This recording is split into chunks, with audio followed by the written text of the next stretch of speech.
So on this here problem here, we are just being asked for an expression that is equivalent. And it's just simply asking us to factor. So first thing, as always, I am looking to see, is it in standard form, which the equation is. The second, do I have anything I can factor out? Well, you bet you looking at it, I can factor out a 10 from all three. So here I'm going to be left with 3x squared minus 5x plus 2. Okay, so now I can go into my ACB method. Okay, so I have my ACB method. So I need to find the factors when A and C are multiplied together. So A and C are multiplied together, that is 6. But when added together are negative 5.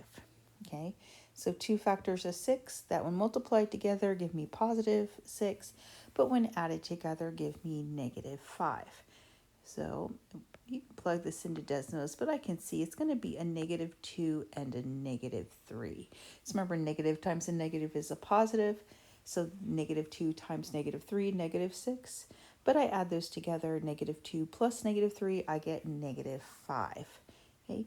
Here I'm just going to switch back and solve this with my box method of factoring. Okay.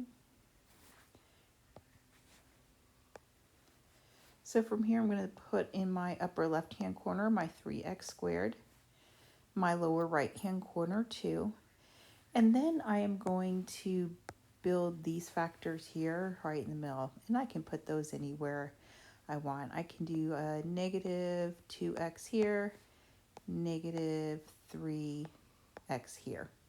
Okay, and now I'm just going to factor out, and I'll start with my columns. Okay, so looking at this first column, is there anything that this column here has in common?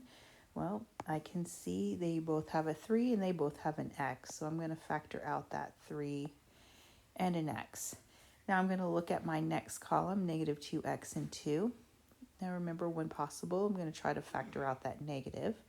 So I have a negative 2. Okay. And then looking at my rows, I have 3x squared minus 2x. Well, they both have x in common. And then negative 3x and 2. Well, let me think about that one. I don't see anything off that they have in common, but I can just factor out a 1. Okay. So now I'm just going to line these up. 3x minus 2 is one of my binomials. X plus 1 is the other. And then don't forget, because the first thing I did was factor out this 10, I'm just going to bring it down and stick it right in front of both of these binomials. And that is my final answer.